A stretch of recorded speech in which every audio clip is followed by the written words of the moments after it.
नमस्कार दोस्तों, मैं मनोज कुमार मरुद्रा प्राइम न्यूज़ के आज की इस वीडियो में हम बात करेंगे। मैं भारत का संविधान हूं और सुप्रीम कोर्ट से बोल रहा हूं। जी हां, मैं बात कर रहा हूं देश के प्रधान व मुख्य न्यायाधीश सीजेआई चंद्रचूड़ जी की, जिन्होंने अपने द्वारा की गई तक टिप्पणियों व दिए गए ऑर्डर के माध्यम से ये स्पष्ट कर दिया है कि वह संविधान के रक्षक हैं और देश के संविधान और लोकतांत्रिक मूल्यों का बचाव करने में पूर्ण रूप से अपनी बखूबी भूमिका निभा रहे हैं। देश में पिछले कुछ समय से कई मामले ऐसे आए जिनमें सीजे चंद्रचूड़ जी ने अपनी भूमिका लगातार निर्वहन किया और उन मामलों की पूर्ण निगरानी की। जी हाँ, देश में कुछ समय पहले अडानी हिंडनबर्ग मामला जो घटित हुआ, उस मामले में जहां देश की केंद्र सरकार ने कहा कि इस मामले की जांच सरकार अपनी कमेटी के द्वारा करवाएगी, वहीं देश के प्रधान न्यायाधीश सीजे चंद्रचूड़ जी इस बात पर अड़ गए कि नहीं, इस मामले की जांच मैं स्वयं करूंगा, मेरे द्वारा निर्धारित कमेटी इस मामले की जांच करेगी, जो कि अभी भी सुप्रीम कोर्ट में चल रहा है। इसके बाद देश के अंदर अगला जो पड़ाव आता है महाराष्ट्र में सरकार गिराने का, वहां सीजे चंद्रचूड़ जी ने अपनी भूमिका निर्वहन किया। इसके बाद देश के अंदर लोकतांत्रिक मूल्यों को बचाने और लोकतांत्रिक व्यवस्था में अपनी प्रमुख भूमिका निभाने वाला है निर्वाचन आयोग के अंदर सीजेआई चंद्रचूड़ जी ने अपना बहुत महत्वपूर्ण रोल अदा किया।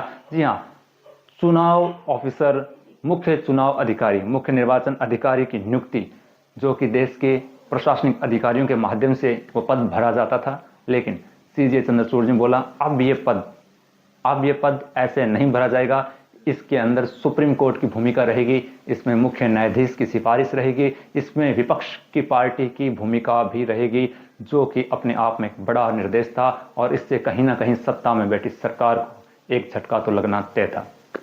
इसके बाद देश में सीजे चंद्रचूड़ जी की भूमिका को आगे देखे गए तो इन्होंने महत्वपूर्ण फैसला दिया। देश की असली व्यवस्था, देश के अंदर जिस प्रकार चुनावी चंदा दिया जा रहा था, इन्होंने देखा कि इलेक्टोरल बॉन्ड के माध्यम से असंवैधानिक रूप से, असंवैधानिक तरीके से पार्टियों को पैसा भेजा जा रहा है, जिसमें किसी भी पार्टी का कोई पता नहीं लग रहा था ये पैसा कौन दे रहा है, कहां से आ रहा है।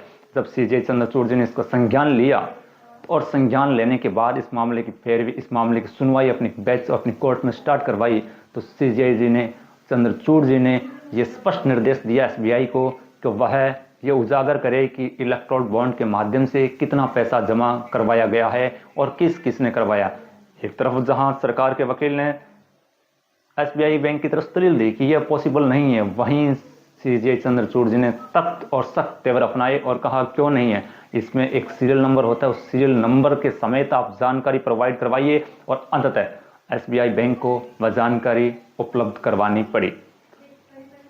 सुप्रीम कोर्ट ने इलेक्टोरल बॉन्ड के मामले को असंवैधानिक करार दे दिया और इसे पूर्ण रूप से जब बंद कर दिया है, इसके बाद सत्ता में बैठी सरकार को एक और झटका लगा। जी हाँ, यह यूं कह सकते हैं कि सत्ता रूपी जो सरकार है, जो सत्ता के अंदर विद्यमान सरकार है, उसे एक के बाद एक झटका सुप्रीम कोर्ट से मिल रहा है। ये एक ऐसा व्यक्ति है, जी हाँ, सीजेआई चंद्रचूड़, ये एक ऐसा व्यक्ति है जो पूर्ण रूप से कट्टर ईमानदार है। इन्हें बिल्कुल भी नहीं नकारा जा सकता। इनकी छवि और इनके कार्य प्रणाली इतनी सख्त और इतनी स्वच्छ है, जिसके सामने ये सरकार हो या कोई व्यक्ति हो, किसी की परवाह नहीं करते और स्वच्छ और ईमानदार डिसीजन ये पूर्ण रूप से प्रोवाइड करवाते हैं। कई बार जब अडानी हिंडनबर्ग मामला था तो भी सरकार ने इन्हें एक बंद लिफाफे के माध्यम से अपना जवाब पेश किया। इन्होंने वहां स्पष्ट मना कर दिया, नहीं, आप ये जवाब, आप जो कुछ भी कहना चाहते हैं वह कोर्ट में आकर सबके सामने सार्वजनिक रूप से कहें, बंद लिफाफे में किसी का जवाब नहीं लिया जा सकता। क्यों? क्योंकि ये कोई देश की सुरक्षा का मुद्दा नहीं है, ये देश का कोई वैज्ञानिक आविष्कार नहीं है जिसे सार्वजनिक नहीं किया जा सकता। ऐसा ही मामला, ऐसी ही बात इलेक्टोरल बॉन्ड के समय हुई, तब भी इन्हें सरकार की तरफ से एक बंद लिफाफा दिया गया था, जिसे इन्होंने लेने से स्पष्ट मना कर दिया और कहा आप अपनी बात कोर्ट में सार्वजनिक रूप से रखें, इसे हम स्वीकार नहीं कर सकते हैं, और इन्होंने उस लिफाफे को फाड़ करके कूड़ेदान में डाल दिया। जी हाँ, तो आज के समय में ये बात कि मैं भारत का संविधान हूं और सुप्रीम कोर्ट से बोल रहा हूं, सीजेआई चंद्रचूड़ पर पूर्ण रूप से लागू होता है। ये पूर्ण रूप से खरे उतर रहे हैं उस बात को कि ये संविधान व लोकतांत्रिक मूल्यों की रक्षा करने में भूमिका पूर्ण रूप से निर्वहन कर रहे हैं। इससे पहले एक मामला था, सीजेआई चंद्रचूड़ जी से पहले हमारे देश के प्रमुख और प्रधान न्यायाधीश थे रंजन गोगोई साहब। उस समय भी सुप्रीम कोर्ट में एक बड़ा मामला चल रहा था, राफेल नडाल घोटाला या जो केस था वो लंबित था और उसकी सुनवाई चल रही थी। और उस मामले में गोगोई साहब ने वह डिसीजन केंद्र सरकार के पक्ष में दिया और केंद्र सरकार के पक्ष में देते ही सरकार पूर्ण रूप से उस मामले में क्लीन चिट हो जाती है। और उसके कुछ समय बाद जब गोगोई साहब सेवानिवृत्त हो जाते हैं, उन्हें राज्यसभा का सदस्य तक बना दिया जाता है। लेकिन वर्तमान के CJ चंद्रचूड़ सरकार के गले की फांस बने हुए हैं, क्योंकि इनका कार्यकाल सिर्फ 2 या 3 महीने का न होकर के नवंबर 2024 तक है। और इस समय मोदी सरकार और बीजेपी सरकार के इलेक्शन भी है और देश के बड़े बड़े मुद्दे जो कि सुप्रीम कोर्ट में लंबित है, और इस समय ये सभी मुद्दों पर कड़ी नजरें गड़ाए हुए हैं और देश की जनता की सुरक्षा, देश के संविधान व लोकतांत्रिक मूल्यों की सुरक्षा को लेकर वचनबद्ध है।